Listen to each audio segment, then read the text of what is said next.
Aujourd'hui, on fait la présentation d'un nouveau projet. Ça fait déjà un petit moment qu'on a l'auto. C'est l'auto à Fred, un 135i 2012. On va faire quelques petites modifications pour que ce soit une voiture de track, mais encore streetable. Les plans avec cette auto-là, ça risque de faire le one lap, idéalement. Une petite série de time attack au Québec. On va peut-être aller aux États-Unis avec. Ça, c'est la liste de pièces qu'on va installer sur l'auto. On va commencer avec la suspension. On est allé avec une MCS Runway avec des top plates Vorschlag ajustables en caster et en camber, spéqué directement par Vorschlag. La série au complet de bras Just Engineering pour ajuster le taux, le camber, rendre tous les mouvements de la suspension vraiment optimal avec des joints sphériques à tous les bouts. Celui-là, on l'a déjà présenté, c'est le subframe. On a no bushing de différentiel, no bushing de subframe, ainsi que les sphériques, justement pour les bras Just qui sont pas fournis de joints sphériques, puis celui à l'intérieur au centre pour le bras de suspension. On a aussi un wave track qui va être installé dans l'auto.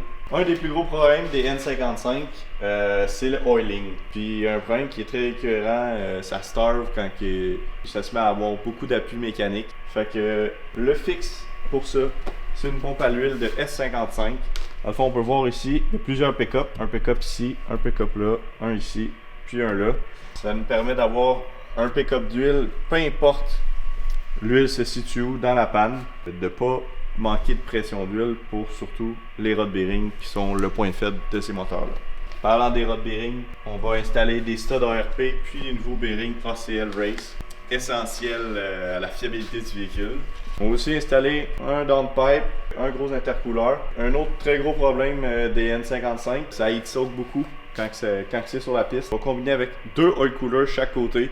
Puis on va essayer de bien travailler le ducting pour être sûr que le flow d'air soit optimal à ces deux pièces-là. Pour la clutch, on a été avec une clutch stock de remplacement. On ne va pas avoir un upgrade de power significatif sur l'auto. En même temps, on va garder le confort d'origine. Puis aussi pour le drivetrain, ça va être plus tranquille, ça va donner moins d'impact. On va faire une conversion 5x114. On va faire le swap des hubs de 3,35, ce qui va rentrer nos roues de 10 mm de chaque côté à l'intérieur. Ça va nous donner plus d'espace pour les roues qu'il faut installer dans l'auto. Il n'y a pas beaucoup de choix de roues qui fit sur ces véhicules-là, fait qu'on va devoir beaucoup travailler les ailes pour être allé avec quelque chose de quand même assez agressif qui va matcher le 370Z qui est bon véhicule de drift. Les hausses de frein tressées, autant la jonction du subframe ici jusqu'au frame, puis la jonction du subframe aux étriers. En commençant, on va regarder les étriers stock. On va faire une conversion avec les pistons en titane parce que les pistons de 135 qui ont un gros problème sont en céramique. Avec la chaleur, les gens se sont rendus compte que ça te fait pas, ça s'émiettait. C'est quand même des pistons qui ont déjà une couple d'années. On va tester ça en commençant avec un bon ducting. C'est pas une auto qui va faire des endurances, fait que ça n'a pas besoin d'un système de freinage de fou. Donc, on va commencer avec ça, puis on va sûrement développer un brake kit éventuellement sur cette auto-là. Puis on va garder tous les panneaux, autant dans la valise que dans l'intérieur. Ça va bien nous positionner dans certaines classes. L'intérieur, ça te fait bumper directement dans une autre classe. Fait qu'on va essayer de garder la voiture le plus street possible pour optimiser une certaine classe en particulier.